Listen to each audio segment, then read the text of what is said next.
You are now tuned into Flipping the Birds, a Philly Sports Network podcast. What's going on, Eagles fans? Welcome one, welcome all to another episode of Flipping the Birds.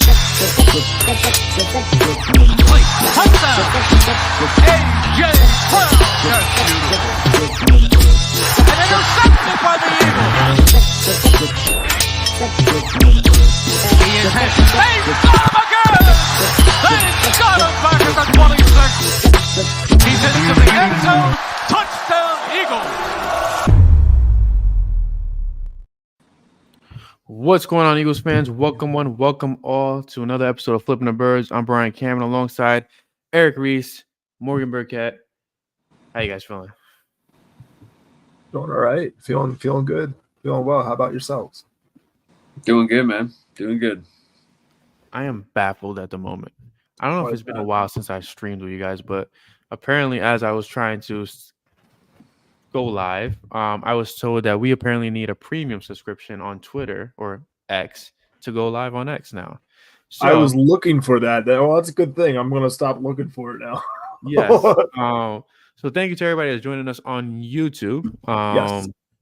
Be sure to like the video. Again, just thrown off completely because, you know, I feel like we've had a great foundation on Twitter for years, and a bunch of peckheads just want to cut us off. So yeah, I'm here. I'm back. Eric, is nice to see you. Morgan, is nice to see you. We're here to talk Eagles football, possible trade candidates, possible free agent guys that could come in. But yeah, I'm just thrown off completely right now. No, it's cool. Yeah. I mean, you know, we gotta pay to, you know, get views now, which is insane, but whatever. Yeah, that's how they want to go about it. But YouTube's fantastic, so I'll stick with this and push this platform instead. But with that being said, I'm pushing free agency. We're pushing trades today. See, Yeah, that's a transition. That's a transition right there. Yeah, man. Talented. So I mean, I think, you know, looking from the outside in, I mean, obviously training camp is about a week away, if I'm not mistaken. There's still several positions that have definitive needs going into camp, and there's still several players out there that can fill these needs. But so I figure, you know, maybe like, what do you guys feel like? What positions do you guys feel like need to have another player to be solidified, or need several other players to add that depth to, you know, where you feel comfortable enough going into the season where it's like, hey, if this guy goes down, we have the necessary players to fill in the role? Well, I think before we start talking about offense and defense, is any part of the special teams need revamp? Like, worth spending money on for a revamp? I don't think so. I think we're pretty solid. It's usually kind of like, I feel like rookies kind of come in, they fill that void for the time being, and then they find a position on either offense or defense. Like, yeah, pretty much the only, you know, I guess the only thing going against that example would be Jake Elliott. But that's because of extension. I mean, he came over to us off the waivers anyway. So, but yeah, so basically, I don't, you know, I run with, and I agree with you guys on that trend. I don't think there's anything on the special teams. So, I guess offensively would be the next place I would look at the least number of, you know, probably opportunities available for free agents. And I look at guard just because, you know, at one side there, you're a little bit unsure about maybe what you have. So does it make sense to bring in Big V? Big V is a free agent. He's definitely affordable. The question there would be, what, you know, can he contribute? He didn't contribute too much last season. But if you are looking just for a depth signing that is going to become on the cheap, maybe Big V and a reunion in Philadelphia makes a little bit of sense. Yeah, I think Eric kind of hit it on the head in terms of offense. Like, it's going to be that guard position. Now, I don't know what you're going to get going into the season in terms of like viable potential starters. Like, I think at this point, every team thinks they're a contender, and the way to contend is to have a good offensive line. So you're not going to have too many teams kind of mortgaging a starting level guard at this point in the year.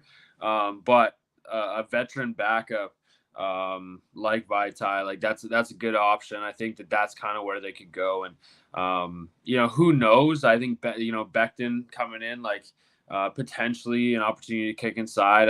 Again, like there's options there, but like Eric said, the depth it's not exactly convincing. And if you do have issues there beyond, kind of injuries that inevitably may happen during the season, right? Like it just feels like it's still a question mark on offense. Outside of that, man, like I think backup tight end was the one that we had talked about in the past, and they brought in Ozuma. Again, penciled in right now as someone that could kind of contribute right away. Brings in that veteran presence, but maybe you're not convinced with him what you see from him in training camp. That's another option. You could bring someone in, but it seems like they shored that up more so than in years past when they brought in like Dan Arnold, for example. Like I just feel like they're getting me more content with what they have there. But man, this offense is pretty stacked. Yeah, I think offensively they're very well put together. It seems like for the next 2 to 3 years, this offense is just going to be good. It's going to be we're actually going to have consistency depending if we can keep Kellen Moore. I would not go on any Nick Sirianni rants tonight. I promise you guys that. Defensively, though, I feel like there's still some plug and play moves we can make if you feel like this team is a football. It means a Super Bowl a contender. Like if you're talking about the Giants, I wouldn't make these kind of moves, right? But the Eagles going to safety, you have Chauncey Gardner-Johnson, you have Reed Blankenship, you have Mekhi Garner, you have Sidney Brown, who's coming off of the ACL tear. We don't know how he's going to look, when he's going to be upright. I know he's ahead of the curve right now, but there's always setbacks in football. I think the Eagles have a big question to answer. If you go after a guy like Justin Simmons is coming in with starter money. Like that's the expectation for a guy like Simmons. So then right there, you have to ask yourself, is Reed Blankenship a true starter? Is he a true difference maker for this defense if he's a starting safety as opposed to having a CJ Gardner-Johnson and a Justin Simmons? Or do you pivot to an Adrian Phillips or Eddie Jackson who could come in and kind of be rotational pieces, during the back end of their careers? I feel like that's the big question mark surrounding like Howie Roseman and his team right now. Is like, do we flirt with going full in for the Super Bowl and bring Justin Simmons in and just solidify the secondary? Or do we kind of just play it safe and like let the young guys play it out? It's definitely a decision that needs to be made sooner rather than later. But it's you're talking about two of the most expensive options in terms of team needs. You're going to be looking to spend probably between $6 million, $10 million on like an average annual value to bring one of these guys in. And it's just because that's what the market was for them before. Now that they're free agents and the longer that they're on the market, maybe you get a little bit of leverage there, but you're still going to be spending like top dollar. Maybe not matching the average annual values from before, but you're definitely playing around that ballpark. So yeah, you kind of do have to come up with the commitment to say, hey, is this going to be a prove it year when next year they're going to have leverage if they perform? Probably that'll be the way I would go about it. Because then you can sit there and say, I feel, ready to shore up a, either one of two free agents who are about to be 30. They're going to be around there anyway, so they're probably going to get that 2-year deal. But it depends, do you want to commit to that, or do you want to let the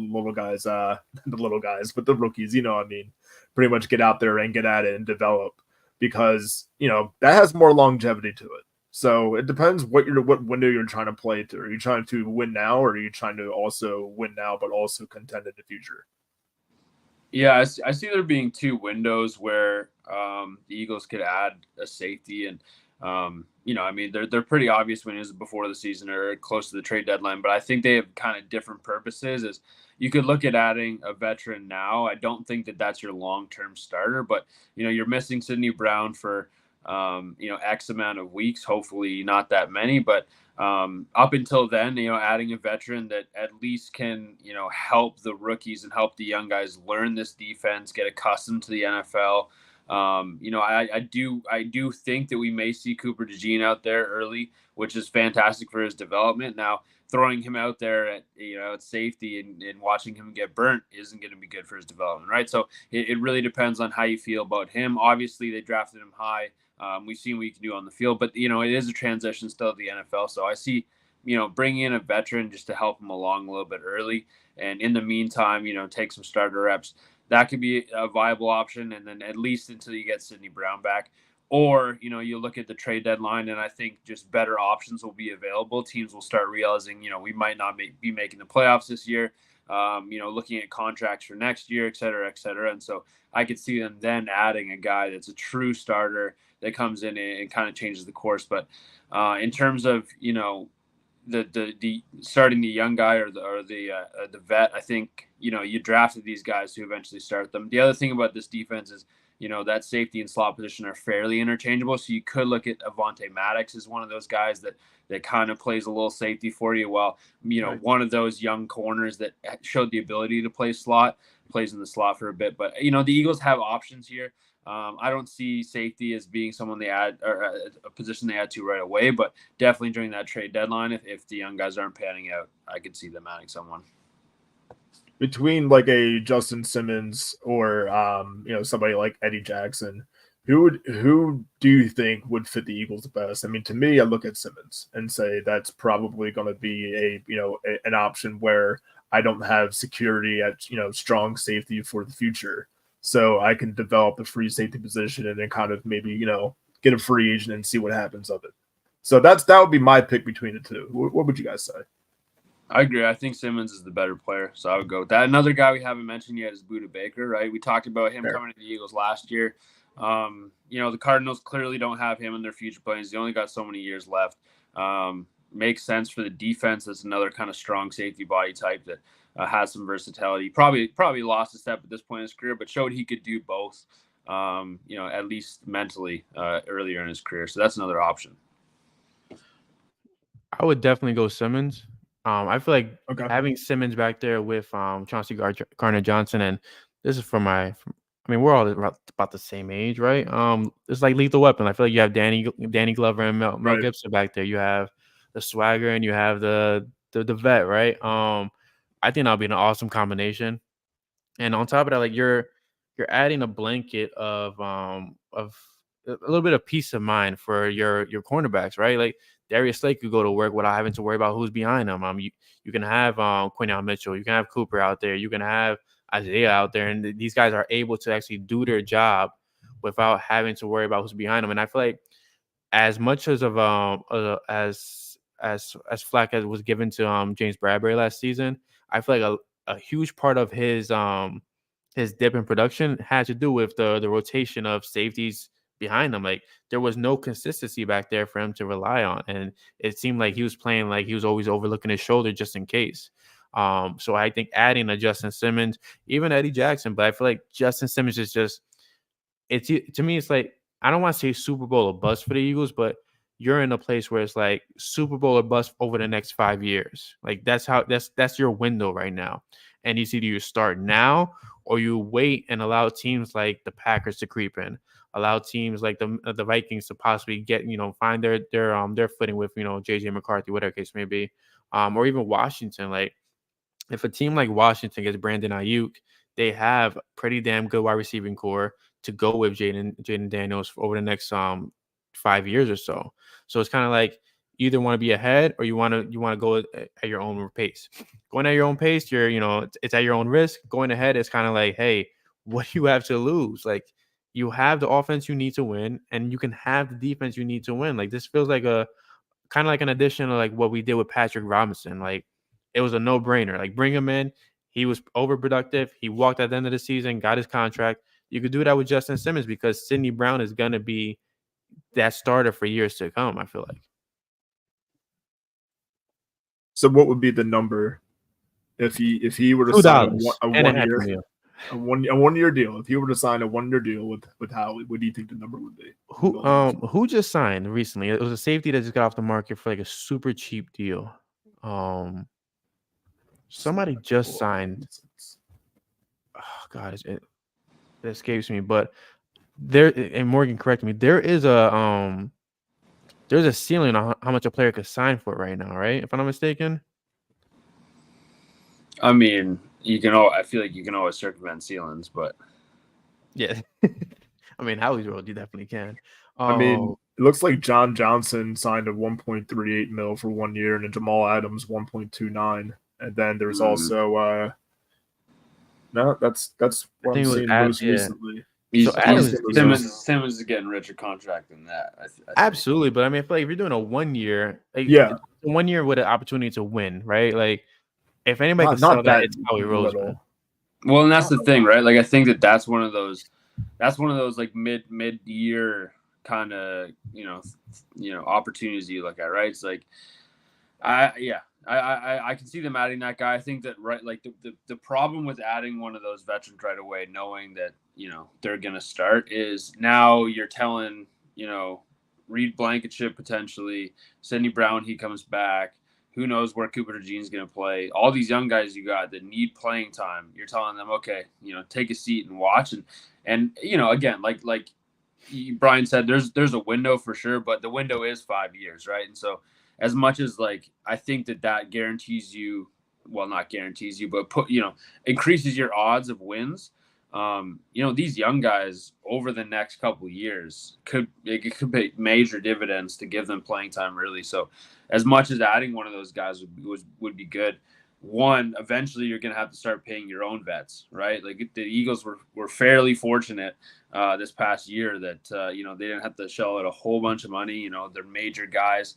They were able to get contracts done for and still somehow have cap space, with Howie, being a master at that. But eventually it will come a time when you're locked down with all this money.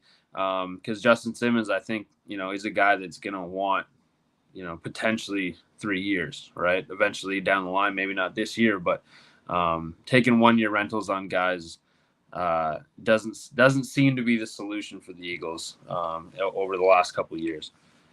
And additionally, I think he's going to be 31 years old this season too. So wanting to kind of tie your anchor to and just an over 30 veteran is going to be something to keep wary of as well. You do that for half a season. What are you trying to say, man? I mean, I feel like I'm in the best shape of my life. I mean, I'm 34, weird. So I guess I'm on the other end of that. So, it's so weird to be older than like the old free agents. Like, right, I know. Like just be the same age. At least it's like, oh man. When I was 30, I felt great. Yo, shut up. Morgan's what? I think you just hit 30, right? Bro.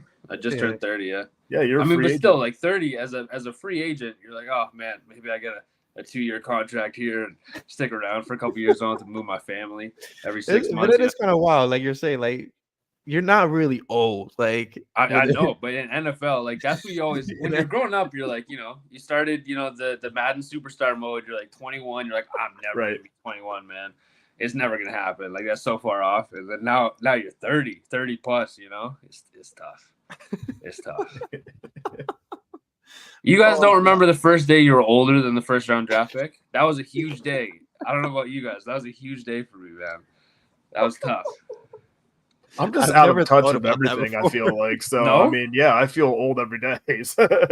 Oh, man. Okay. I guess it's just me, man. But that was a huge milestone for me. Well, hockey is even worse because, Rier just drafted a 17-year-old. I'm like, that dude just learned how to drive. Like, insane. Yeah, man.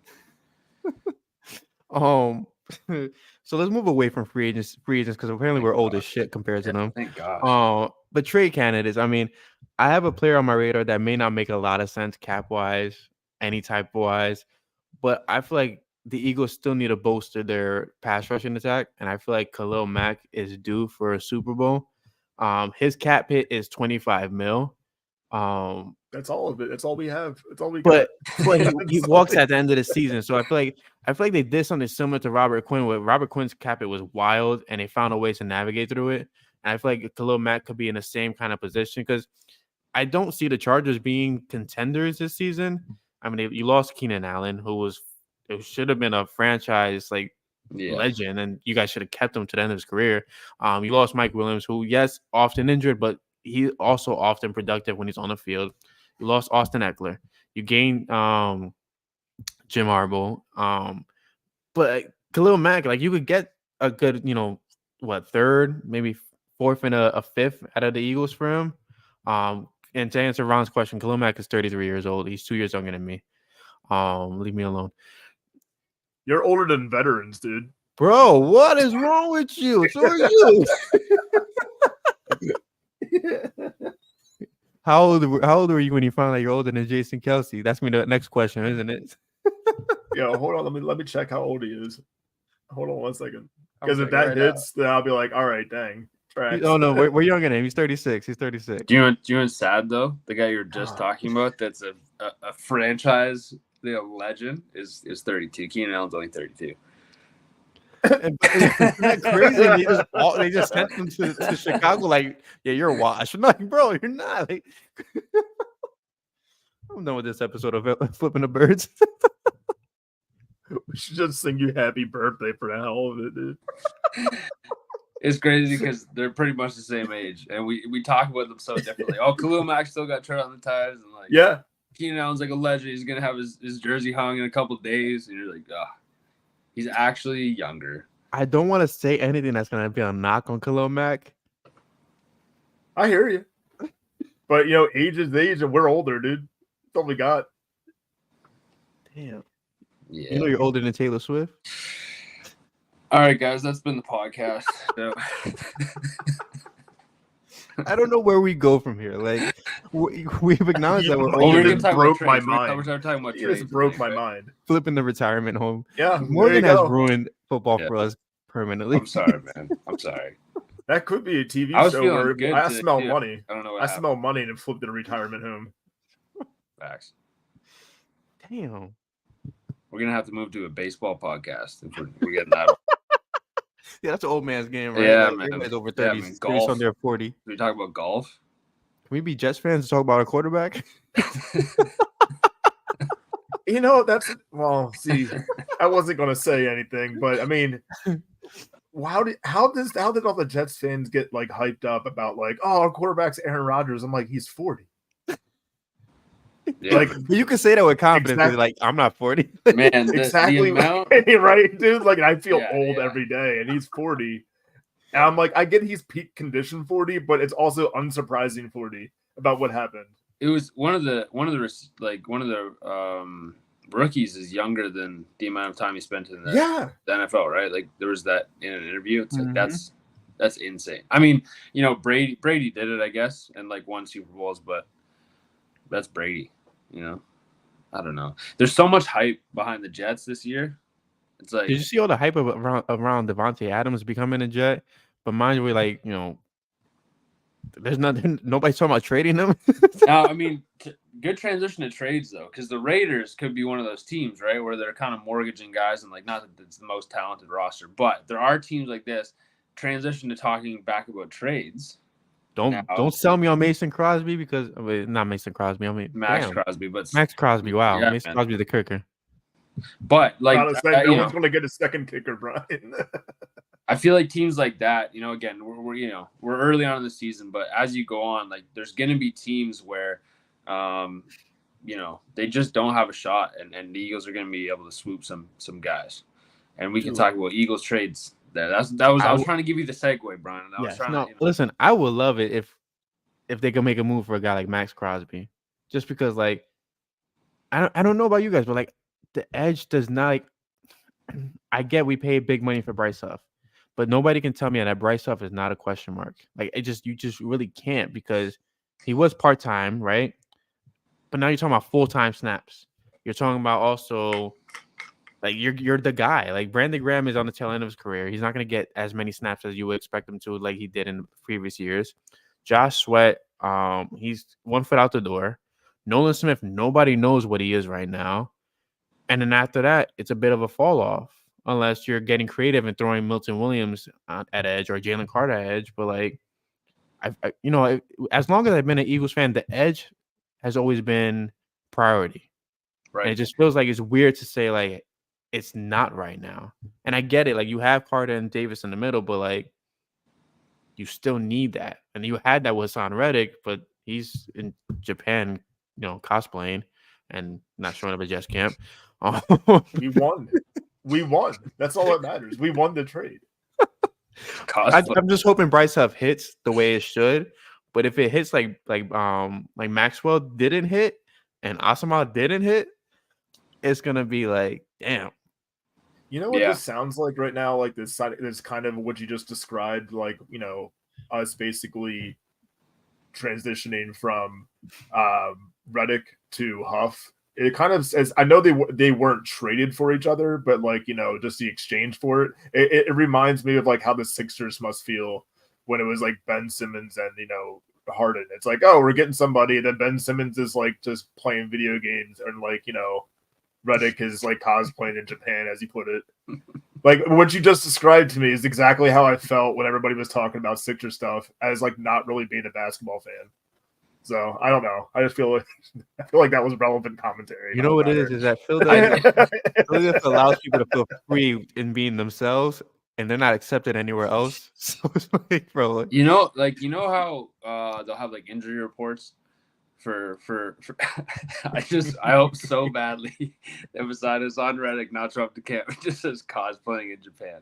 That would make that would be awesome, day, man. That would be the best thing I've ever seen. Oh my god, bro. This is the episode that nobody wants to miss. A lot of people are going to miss. You think Soleil goes up to the thing and he's like, cosplay? What the hell is cosplay? What even the hell is that? Like cosplaying. Someone explain me cosplay. Run your laps. Run. It's crazy that your two best players are one that goes to Mexico to do ayahuasca and the other one that goes to cosplay in Japan. And you're Super Bowl favorites somehow. Can we talk about that? Like, who the hell comes up with this? I'm like, gonna clip that. I think I'm a Jets fan now.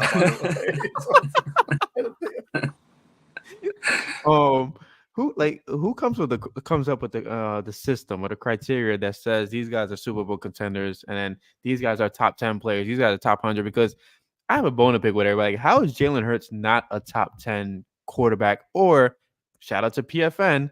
How is Jalen Hurts not a top 100 player in the NFL? Like, are we being too biased, and are we seeing things like? Are we not seeing things that other people are seeing? Like, I need somebody to bestow their knowledge upon me and tell me if I'm delirious or not. Yeah, I just think the way that he's influenced even his own offense to kind of play to his strengths has to make him a top 100 player, because he's influencing a team that's been in a playoff contention that's appeared in a Super Bowl.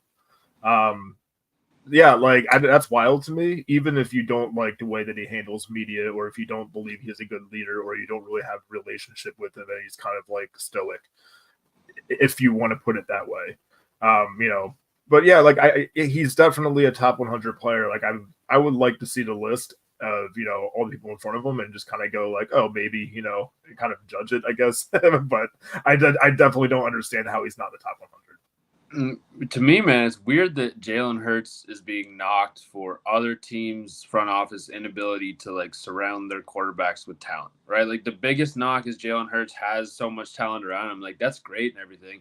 And don't get me wrong, those players make plays, but like if you watch the tape, Jalen Hurts is doing some incredible things. Like there are, you know, as good as AJ Brown is, as good as Devontae Smith is, you know, there are definitely plays where they're just putting out their hands and the ball's there, right? You know, they're not always easy catches. They both make plays. I get it. You know, there are plays as good as the offensive line is where he's breaking tackles and finding ways to, you know, create plays when the pocket's broke down. And the argument is, well, Lamar Jackson doesn't have any receivers. And so, like, you know what I mean? Like that, yeah. That's confounding to me. That has nothing to do with Jalen Hurts at all. And I think that's the main argument against. I mean, that and the fact that he's in Philly, and everybody loves to discredit Philly, but to me, that's the biggest hurdle. And I don't really get it, but it happens a lot, right? Like you talk about an edge rusher, and you go, well, they have a great interior lineman. You're like, okay, that's fantastic. They're still winning their one-on-one battles. Mm-hmm. You know what I mean? Right. And that, yeah, I don't know. I don't get that. And it's funny you say that. So like, let's compare Jalen Hurts to Justin Herbert, right? Right. And this is going to be the podcast where it's everywhere. Justin Herbert came into the league, right? He had Keenan Allen, he had Mike Williams, he had Austin Eckler. Like, and no this guy was no offensive line, but this guy was the second coming of Patrick Mahomes. Like he was up there with Pat Mahomes, with Josh Allen, right? Jalen Hurts comes into the league. He takes over Carson's position because Carson was complete buns that year, right? He gets Devontae Smith. They do pretty well. They get to the playoffs. They get A.J. Brown the next year. They do pretty damn well. They get to the Super Bowl. But it's like this guy gets no credit. I mean, last season, if you look at the numbers, like he didn't really have a bad year. He just had a bad year when it came to turnovers. On top of the turnovers, he had a very bland system. Well, and on that note, if you flip the season, right, if you have your bad games first and then your good games to end the season, you're talking about it completely differently, right? But you end the season shit, so that changes the narrative. Correct. But it's not on him. Like, we had a shit defense. Like, we had – who can you say had two different defensive coordinators in the same season? Like, I don't think I can say that about any other team. I don't think there's any other team that season. And they went with one defensive coordinator. Like, switched the entire defense halfway through the season. Like, it's But it's Jalen's fault. Somehow, some way, it's Jalen's fault. You know that he's not bigging up Nick Sirianni on the podium and he's not kissing his ass. Like, how is this a thing? Like, how is this news? Or how is it relevant to what Jalen does on the field? The guy wins. I think he only has 17 losses in his career. It kills me, when he's not a top 100 quarterback or top 100 player. I'm sorry, but like a guy like Kirk Cousins will make that list. I'm like, well, how does Brock that? Purdy made the list, and Brock Purdy I think was like 54, 53. Purdy had a pretty great season last year. Well, but that's the thing is, it's last game, right? And that's what matters. His last game was a great one. It is also a lot of recency bias that goes into it too. Like, we're not going to sit here and act like that before that playoff loss, like the Eagles fans, I felt like they weren't as puffing their chests as they were. They knew there was something that was fundamentally wrong, and the Eagles were on the downswing to finish that season. There is a little bit of recency bias that goes into these things. Sure. Mm-hmm. But at the end of the day, how does the recency bias, which seemed like a 5 to 6 week finish there, just take out somebody like Jalen Hurts from a top 100? Like, there can't be that much recency bias that defines a whole season. And call me crazy, but Brock Purdy had a running back that was actually an MVP candidate, did he not? Mm-hmm. Yeah, he had weapons. He definitely had weapons. Like two pretty good receivers and a better defense. One pretty good receiver, one pretty good slot kind of gadget player. Gadget player. It doesn't run routes. Yes, exactly. And he also has George Kittle. Like, if you compare the Eagles to the 49ers, like they're pretty stacked similarly. Great offensive line. Like, they're stacked very similarly. Like, how does one quarterback get more credit than the other? Like, was Tua on the list? I'll pull it up for you, Ryan. I believe Tua did make the list. So if he did make the list, then I'm definitely still confused. Yeah. But actually, no, Tyreek Hill too is the second best quarterback in the league. So I guess he's the second best quarterback in the league. So for the Eagles, I'll read this off. Top 100. I'm not entertaining that. I guess he is. Who am I to say? He has an. I'm not an NFL receiver, so yeah, I'm not a cheetah. Yeah. Devontae Smith was 93rd, top 100. Jalen Carter 91. Saquon Barkley 83. In that list of 20 players, there's not a single quarterback. So that's a conversation in and of itself. Is Jalen Carter a better player than Jalen Hurts? I mean, in talking to Eagles here, don't get me wrong. Jalen Carter is a crazy player. I'm not discounting him, but is he right now a better player than Jalen Hurts? Does he make more of an impact for the Eagles than Jalen Hurts does? Like that's a conversation that we can have right away. We don't even have to compare, other players. Yeah, if you're just comparing to other Eagles that have made the list, and you're saying Jalen Carter's on there, then I'm definitely pulling off his name and putting Jalen Hurts in there. Like, wrong Jalen, sorry, like both of you, but wrong Jalen. So then here we go from 90 to 80, right? We have Aaron Rodgers is ranked 80, so he's the first quarterback on the list. Didn't play this season. Yeah, he literally played 2 plays. Where is knees ranked? 2 snaps. Oh, wait, did Trayvon Diggs play this season? I think he played like a game or two. All right, he's 88th. Yeah, he's still there. He's on the list. Jalen Hurts played all of them. Debo Samuel was 72, and we know how we feel about him. Yeah, had a good season though. Unfortunately, Bijan Robinson, did he? I could have sworn he didn't have the greatest season, right? Because of how they were treating him. Because they wouldn't give him the ball. But he's pretty talented too. You know, he's talented as hell. But like, all right. From 61 to 70, we have Khalil Mack, feature Eagle. We have Tua. Tua's number 66. Impressive. Yes. And then check this out. Justin Morgan, help me out here from the Ravens, the defensive tackle, Matabuke. Oh yeah. Okay. Number 63. Remember that. To give you guys a glimpse into the future, well, they may have fixed it. Because Justin Mutabuke also made the top, I think, 40 or top 30. Somehow, some way, it was a duplicate.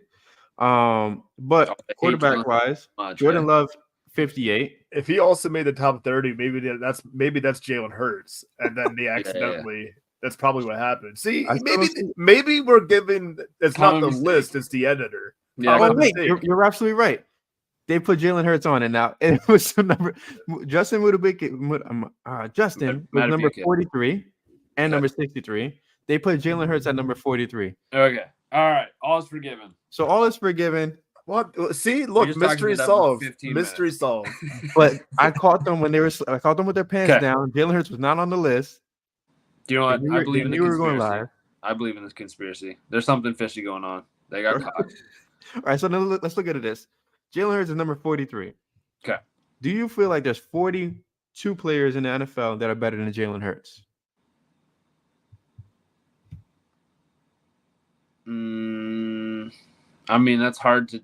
I mean, it feels like a loaded question without knowing the other players on that list. 43, like, okay, that's right, 2 per team. I'll read them off. Or that's one and a half per team ish. I'll read them off for you. Okay. Number 42 is Lane Johnson. 41 is Chris Lindstrom. Okay. 40, Laramie Tunsil. 39, Jesse Bates. 38, Brandon Ayuk. 37, Jalen Johnson. 36, Jalen Ramsey. 35, CJ Stroud after his rookie season. Damn, okay. 34. That's where I would argue CJ Stroud makes more of an impact on the Texans than Jalen did this past year on the Eagles. And that's not a talent thing. That's just saying, listen, if the Texans don't have CJ Stroud, you know, they're a 3-4 win team, right? I think the Eagles find a way where they can run the football at least, right? And win some of those games that they, you know. And I don't know, is it top 100 best players? In which case, like, it should all be all offensive and defensive linemen. Like, they kill you, you know. Some of these D linemen could play running back, you know. But Jordan Mailata is 34. Shout out to Jordan. I like that. Patrick Surtain, 33. Number 32 is Dak Prescott, Eesh. who had a good his career season last year. Right. Eric was ready to go in. No, it wasn't. I mean, like, he had his best season. So it's like trajectory wise. I mean, we're kind of watching like even Stevens between those two, except, you know, only one's been to a Super Bowl. 31, Quinnen Williams. 30, Tristan Wirfs. 29, Roquan Smith. 28, George Kittle. 27, Kyle Hamilton. 26, Antoine Winfield Jr. 25, Devontae Adams. 24, Amon-Ra St. Brown. 23, A.J. Brown. 22, Aiden Hutchinson. 21, Travis Kelce, who I felt like had a really down year last year. 20, I'm curious about this one. Sauce Gardner is ranked 20th in the NFL, in PFN's top 100. See, out of the names that you've made, and I think you've went up a few, and just throughout our conversation here, but I would put like several of these names, like, you know, beyond Jalen Hurts. Several. Yeah, not just like a few, but several. Roquan was one where I was surprised he's so low. Roquan's yes, and I feel like Roquan makes a big impact at his position. And a player that didn't make this list, Darius Slay, I borderline at best, but still, like, he's definitely based on last season. I mean, I get it. Dexter Lawrence is number 19. Fred Warner, 18, completely justifiable. Jamar Chase, number 17. Chris Jones, 16.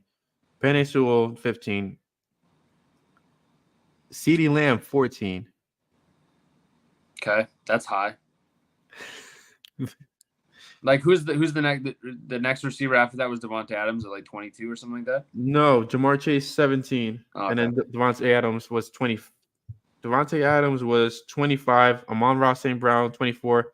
A.J. Brown, 23. See, I feel like Amon-Ra was closer to CeeDee Lamb. Yeah. Wherever that falls, I feel like they should be closer. That's fair. 13, Nick Bosa. 12, Joe Burrow. 11, Josh Allen. 10, Trent Williams. 9, Max Crosby. 8, T.J. Watt. 7, Tyreek Hill. 6, Justin Jefferson. We lost Eric because of the storm. 5, Are you Christian guys McCaffrey. getting that too? Yeah, I have a thunderstorm behind me right now. Oh man, the Toronto Underground was like flooding. I was driving home from my girlfriend's today, and like the roundabout was just like covered in water. It was crazy. We got crazy rain this morning. Yeah, it was terrible when I was driving outside running errands. Yeah. 5, C-Mac. 4, Michael Parsons. 3, Lamar Jackson. Myles Garrett, number 2, and Pat Mahomes, number 1. Justifiable to have Jalen Hurts 43. Yeah, I mean, I don't think he moves up that much. If he does, it's a couple. I don't think he's in 30s. You don't think he's in the 30s? He might be like late 30s, but I don't think there's a lot of good players on that list. I'm glad that like finally linemen are getting attention on these lists. Like it was happening a bit, but you have Lane Johnson before would have been in the 70s, and he hasn't gotten like that much better. He's been pretty good, pretty damn good last like 5-6 years. So I don't know. I don't know. It's a fair list. I feel like guys like Sauce Gardner and stuff like that. Like the media loves them. So like, are they I think they getting more credit than they're due? The sixth ranked quarterback on this list. Yeah, Joe Burrow was high in my opinion. You think Burrow was high? Yeah. So it's Pat Mahomes, Lamar. No, well, Josh Allen. Oh yeah, so there you go. So Pat Mahomes, Lamar Jackson. Josh Allen. I might be going crazy, but okay, yeah. Pat Mahomes, Lamar Jackson, Josh Allen, Joe Burrow. Dak. It was Dak, so that's 5. Stroud, 6. So Jalen Hurts is 7th on his list, on the QB list. I mean, I disagree. But like after the season he had, right? Like Dak had a better season. Correct. I 100% agree with that. But I don't know, like putting a player like CJ Stroud that high up after his rookie season, like I mean, he did have one of the best rookie seasons. He did, but what happens when the NFL figures him out? Like he's gonna go down the list, Brian. That's how the list works. I don't know, like you know what I'm trying to say. I get you. I mean, like again, like we were talking about earlier, like recency bias is crazy, and especially in the NFL when like you don't have a game every couple of days, right? Like you have 17 games that happen every week. A guy has one bad performance, and all of a sudden, he drops off the top 10 list, right? But realistically, I think that the people that know football and stuff like that, like they know what kind of impact Jalen Hurts makes, and 42. Still, I think he goes up this year. But after the season he had, it's reasonable. Like none of the guys you named on the list was like, whoa. Yeah. So, what do you feel about Devontae Smith being 93? You feel like he should be up there with the St. Brown, the Devontae Adams? I don't know. I think that he should be in the 70s. Like that would make more sense to me. But okay, he's the number 2 receiver. Like if he's near or around Jalen Waddle, like I think he should be above Jalen Waddle in my opinion. But like, that it's that category. They're wide receiver 2s on their team, as good as they are, and if they could go to a different team and be wide receiver 1, like the impact they make on their team is as a wide receiver 2, even though it's 1A, 1B realistically, and that changes from game to game. But obviously AJ Brown, you turn on the highlights. I don't know. Smitty had some highlights too, man, but. AJ Brown, if you look at the stats, you look at the highlights, you understand why he's the Eagles' 1A. Yeah.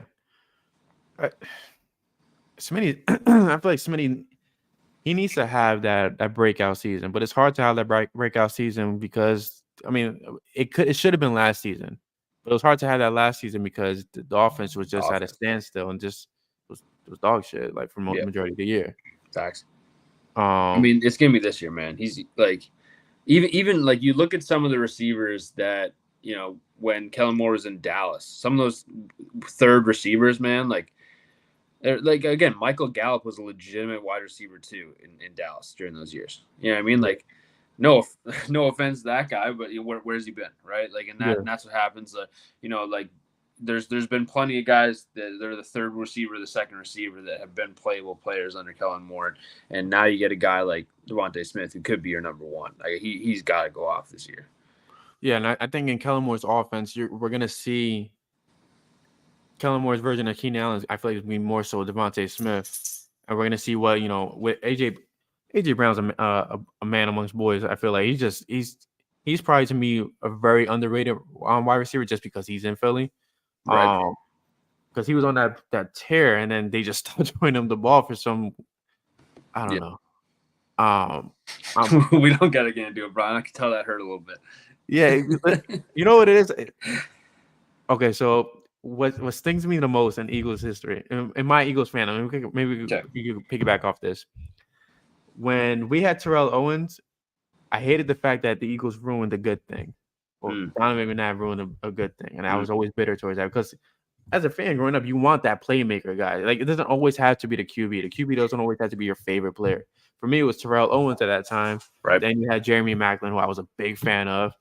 And it's kind of like with AJ Brown, like I feel like we got to walk on eggshells because at any moment it could get ruined. It could be something that they trade him away because Rob Johnson from the Philadelphia Inquirer said that AJ Brown likes to, do crazy things outside. Right. Yeah. Like, it's just one of those things. Like, it could be ruined at any moment. It's just like we gotta accept it for what it is at that time being. And like with AJ, like I feel like he's very underappreciated because of where he is. And last year, like it should have been the year like, he should have blown the roof off the house. Yeah. Yeah, and I don't know. I think that feeds the fire a little bit this year because I think that we talked about it last time we were on the podcast together. Is just how different the energy and the kind of chemistry and the hierarchy. That's the most important part. Is it feels like there's a foundation in place, there's a system in place where there's still a possibility they don't reach their potential, but the collapse that happened last year and the way that it happened, it feels like at least the foundation is strong enough to absorb some of that. And it's interesting too, because I don't know where, we still don't really know where it came from. Obviously the coordinators were a problem, but some of the instances inside the locker room and clear disagreement, we didn't hear too much about it, but it's obvious when they take the field, right? Like there's some infighting happening there. And obviously when you're losing, that happens, but like, you look at that roster and it's like, where is that coming from? I know there was kind of like a vet versus rookie kind of thing going on, but like, I don't think it's really, not that it's never happened before, but you have pretty good vets there, right? And, yeah. You have all those Georgia guys. I'm sure they've been together, but they seem like they're pretty good dudes. Like I don't see them being an issue in the locker room. So, yeah, like I don't know. You kind of write off last year. I mean, if we're talking about what you were talking about before, for me, I can't even really say the words, but that team had Mike Vick, LaShawn McCoy, Deshaun Jackson. I'm not gonna say the team, but like that was it for me. And so for me, like the worry is as good as the coaching staff is, like the man at the top, really, he can change a lot for you. He can change a lot for you. So that's my worry, but we don't talk about it too much, I've lost sleep over the AJ Brown media BS this year, and I'm like, bro, man. they trade this guy away because the media does not know how to act right. They couldn't do that because at least Howie Roseman's still here, right? Yes, at least. I just, it's one of those things where politics play into it too much, but I feel like if the Eagles were to break up this unit, this team, this offense now, especially with Saquon, if they found a way to ruin this and break this up, I feel like people will riot the link. Yeah, man. It's special. All the pieces are coming together.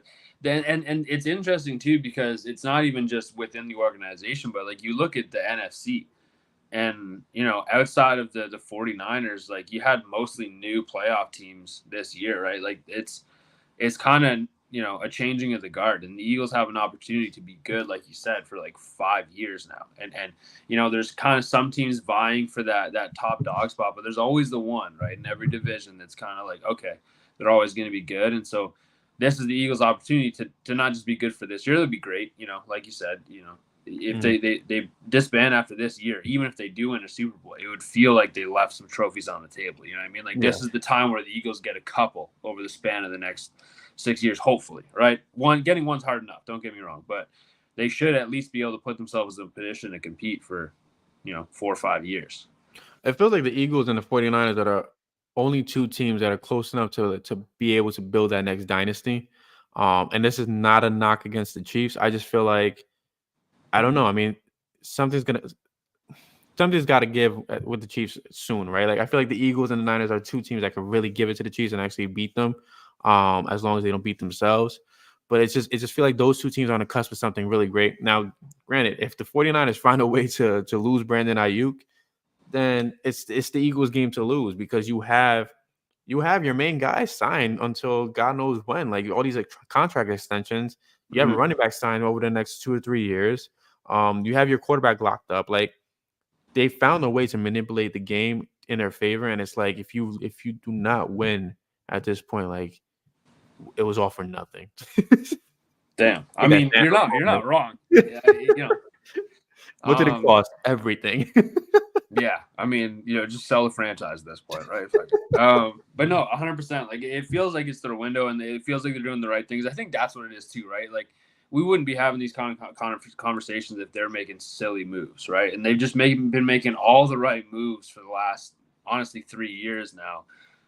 They have a crazy draft, which, the drafts, used to be Howie Roseman's kind of thorn in his side, right? And now he's nailing that, and always been good at bringing in the right players. And kind of the 1 year rentals weren't really working out, so now they get a guy like Devin White. It's like, okay, that seems to have turned a page where this is a legit player. Has his pros and cons, as every player does. You're not going to get a superstar, on off free agency for that kind of contract, right? But that's different, right, than even the linebackers they brought in last year, right? Like, he's definitely not Zach Cunningham, who played really well. Don't get me wrong, I'm not not knocking him, but it just feels like all the pieces are kind of connecting. And I mean, you talked about bringing in free agents. We were going to talk more about trades.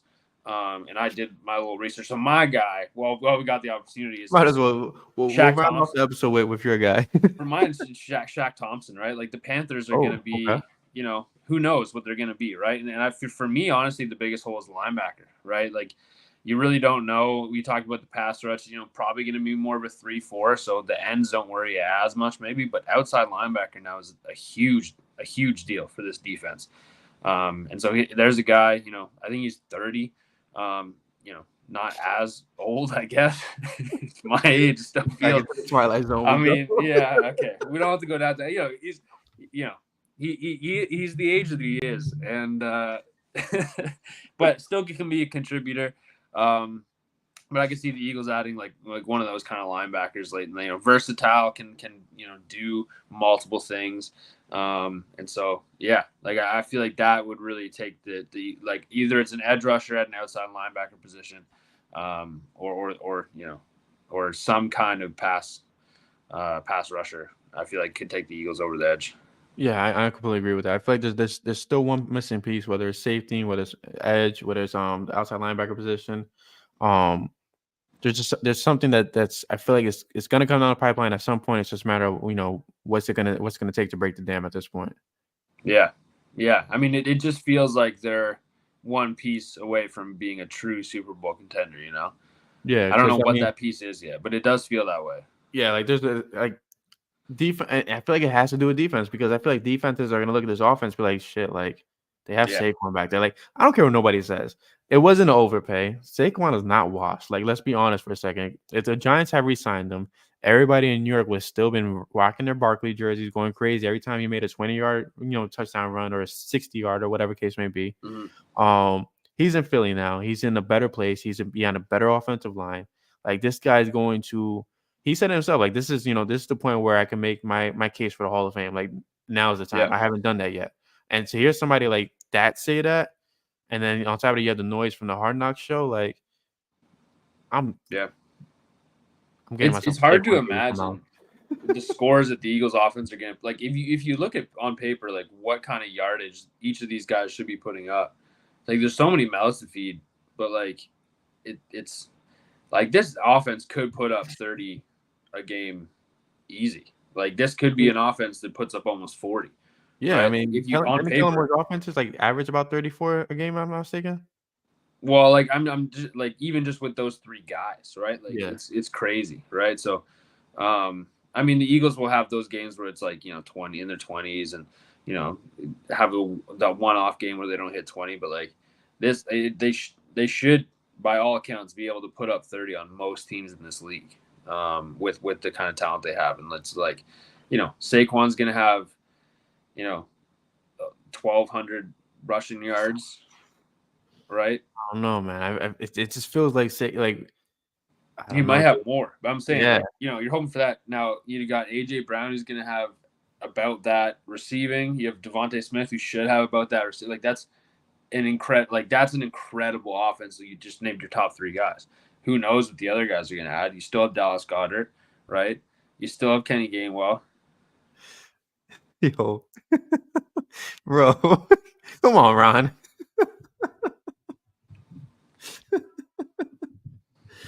I feel like the one mouth you could sacrifice and not feed too much is, which has been kind of decreasing over the years, is Dallas Goedert.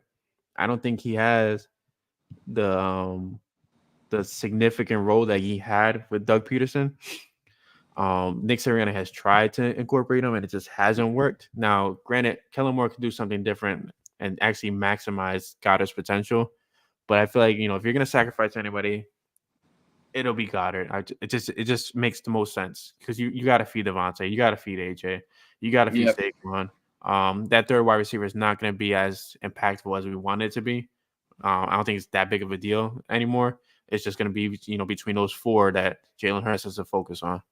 Well, and I think that what could happen, what you could see happen is, different players obviously, but you saw Zach Ertz kind of become that needed down receiver, right? When you need it, you throw it to Zach Ertz, right? And I could see, obviously, you still have those fantastic options on the outside, but tight end is such an easy position just to get that that play that you orchestrate so that he's just when we need it, he's there. The other area is the red zone, right? And that was an area. I think it was Donald Parham was the Chargers tight end last year, and I think like he had scored one touchdown the season before, and then had like 7 in the first like half of the season. And so like again, we talked about it kind of last time with Kellen Moore, but Dallas Goedert should see an uptick in touchdowns at least, as long as he stays healthy. As long as he stays healthy, right, for sure.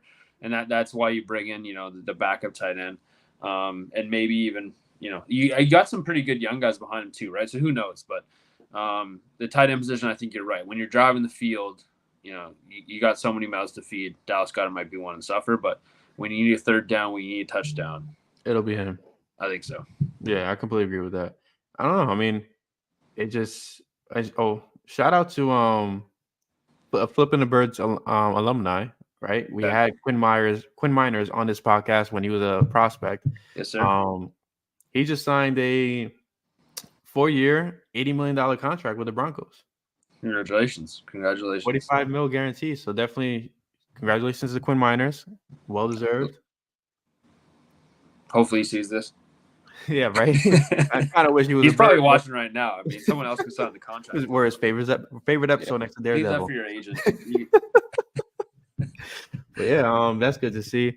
But I feel like we covered a lot in this episode. We did, we're hoping to to be back next week, and obviously shout out to Eric for holding it down as long as he could. And everybody out there, if you're listening, on the drive, definitely get home safely.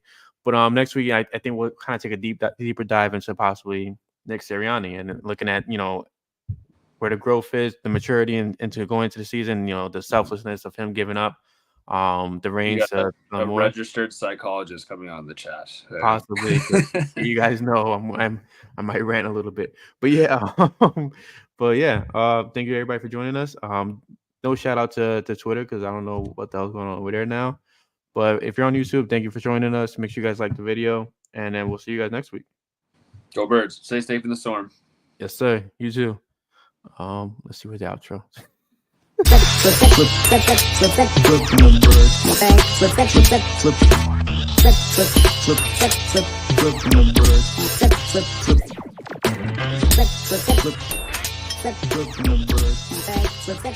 Flip.